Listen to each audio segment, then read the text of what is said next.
भारत में आदिवासियों की अच्छी खासी आबादी है, वो भी वोट देते हैं, लेकिन उनको लगता है कि उनके साथ कहीं ना कहीं छलावा हुआ है। वो अपने धार्मिक अस्तित्व की लड़ाई को सदियों से लड़ रहे हैं और इनके लेकर बयानबाजी राजनीतिक गलियारे में चरम पर रहती है। और हाल फिलहाल में जो है समीर उरांव का बयान आया है, जो कि अनुसूचित जनजाति मोर्चा भाजपा के राष्ट्रीय अध्यक्ष है, उनके द्वारा कहा गया है कि झारखंड के जो मुख्यमंत्री हैं वो खुद सनातनी हैं और उनके जो पिताजी हैं वो भी सनातनी हैं, तो मामला को डाइवर्ट करने की ज़रूरत नहीं है। और इसी मुद्दे पर हम आज बात करेंगे कि जो हमारे बीच में बंधु तिर्की जी हैं, जो जाने माने एक राजनीतिज्ञ भी हैं और आदिवासी नेता में इनकी एक अच्छी पहचान है, तो इनसे हम जानना चाहेंगे कि जो आदिवासियों को लेकर पूरे बयानबाजी हो रही है उसको लेकर आप क्या कहना चाहेंगे।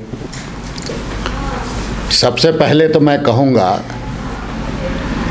कि भारतीय जनता पार्टी आदिवासियों का कभी भला वो नहीं चाहती है, चाहे शिक्षा के क्षेत्र में हो, चाहे आपका सामाजिक क्षेत्र में हो, चाहे अन्य क्षेत्रों में, विकास के क्षेत्रों में भी वो भला कभी नहीं चाहती है।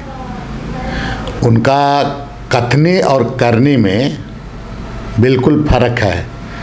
सिर्फ हर चीज़ों को वो वोट बैंक और राजनीतिक चश्मा से ही देखने का काम करती है। अभी हाल के दिनों में भारतीय जनता पार्टी अनुसूचित जनजाति का कार्यकारिणी समिति का रांची में बैठक हुई। पूरे देश के नेता उसमें शामिल हुए।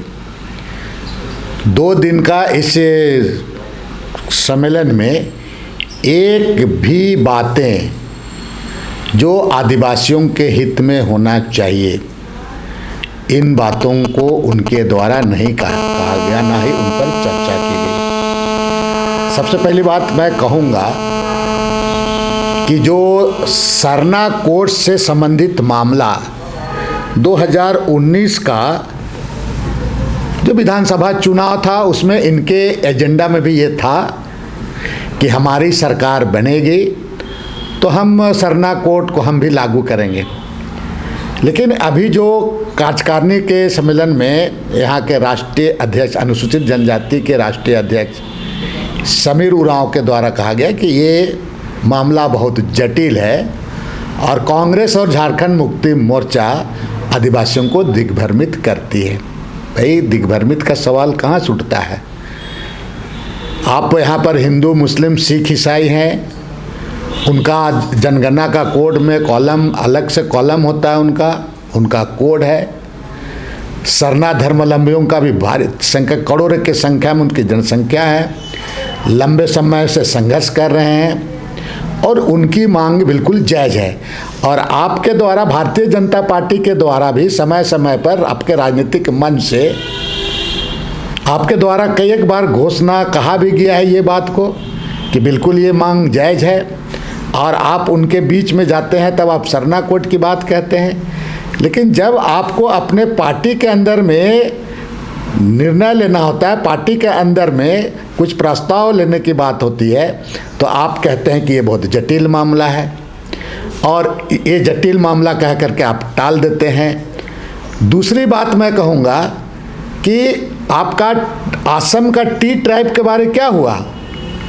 असम में जो टी ट्राइब है, आज वहाँ पर आपका वो लोग चाय बागान के लेबर के रूप में उनको जाना जाता है, टी गार्डन लेबर के रूप में जाना जाता है।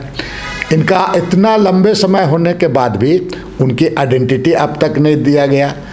पूर्व में क्या हुआ उसको मैं नहीं कहूँ, लेकिन आपने तो असम का चुनाव में भी, जब पहले चुनाव हुआ था, आपकी गवर्नमेंट नहीं थी, चुनाव हो रहा था, आप तो उस पर आपने पूरा आपका मैनिफेस्टो में लेकर के लोगों के बीच में इस मुद्दा को लेकर के गए लोगों के बीच में कि हमारी सरकार बनेगी, हम असम के जो टी ट्राइबल हैं उनको हम आइडेंटिटी देंगे, उनको पहचान देंगे ट्राइबल का।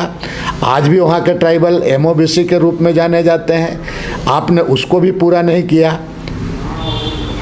तीसरी बात है कि आपने इस सम्मेलन में 5th शेड्यूल का चर्चा कहाँ किया आपके द्वारा? और समय आप तो बोलते हैं कि भाई आप चूँकि 5th शेड्यूल का चर्चा नहीं की, पेशा कानून का चर्चा नहीं किए। ये तमाम चीज़ें आदिवासियों का संवैधानिक अधिकार है, संविधान प्रदत्त अधिकार है।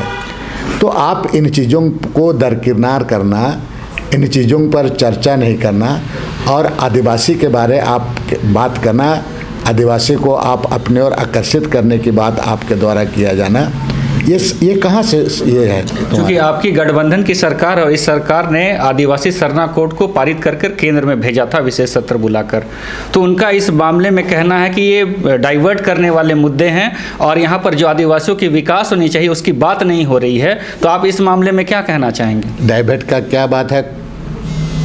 खुला बहस करने के लिए हम लोग तैयार हैं। उसमें आप क्यों इसमें मुकर रहे हैं? कल तक आपका एजेंडा में था, आप क्यों नहीं इसको आप यहाँ से भेजा गया है, जब यहाँ से भेजा गया है तो वहाँ से आप पारित कराएं उसको। कैसे करना है, नहीं करना है, बहुमत में है। आप असम के आदिवासियों के बारे में क्यों नहीं कर रहे हैं यहाँ पर? तो आपका कथनी करने में तो दोनों में अलग है। सिर्फ और सिर्फ आप आदिवासी, ईसाई, मुसलमान और इन लोगों के पास तो एक सही में अगर कहेंगे तो ये बात को मानना ही पड़ेगा कि आदिवासी और मुसलमान इनका भलाई ये लोग नहीं कर सकते हैं। आदिवासी को तो जिस तरह से ये लोग डाइवर्ट करा करके, कंफ्यूज करा करके पूरे चीज़ों से भटकाने का काम करते हैं। और मैं कहना चाहूँगा आपको कि जब इनकी सरकार यहाँ पर थी, तो जब इनकी सरकार थी उस समय सारा जग जाहिर है कि CNT एक्ट, SPT एक्ट कानून तक में बदलाव लाने का पूरा प्रयास इनके द्वारा किया गया, हाउस में बिल भी लाया गया। और जितना इनके समय ज़मीन का लूट हुआ है, खुलेआम छूट रख दिया गया है। आपका पूरा लूट लिया गया है तमाम इलाका। आज देखिएगा पूरा उनके समय में लोगों को बाहर का आबादी को एक तरफ से ला के बसा दिया गया और उनको स्थापित किया गया है। ट्राइबल बिना कानून का नियम कानून को ताक में रख करके उनको बिजली दे दिया गया, उनको पानी दे दिया गया। और जहां आदिवासी लोग रहते हैं उनका तरफ बिजली नहीं है तो पानी नहीं है। तो ये क्या ये करके रखा हुआ है? तो उनके समय में इसीलिए 2019 का चुनाव में आदिवासियों के द्वारा उनको नकार दिया गया। नकारने के कारण ही उनको मात्र आपका 2 सीट, वो भी हम लोगों के गलती के चलते उसको मिल गए, तो वो भी सीट उनको नहीं मिल पाता। अब क्या है, उसी को पाटने के लिए ये एक समझ लीजिए कि एक जगह तलाशने का प्रयास कर रहे हैं कि हम कैसे उसमें स्पेस तलाशने का प्रयास कर रहे हैं कि हम उसमें कैसे हम घुसें। लेकिन एक चीज़ मैं कहूँगा कि आदिवासी अब किसी भी हालात में इनके झांसे में आने वाले नहीं है, क्योंकि आदिवासी भी समझ गए हैं कि भारतीय जनता पार्टी से आदिवासियों का भलाई नहीं हो पाएगा। सिर्फ और सिर्फ वो धार्मिक एजेंडा के सहारे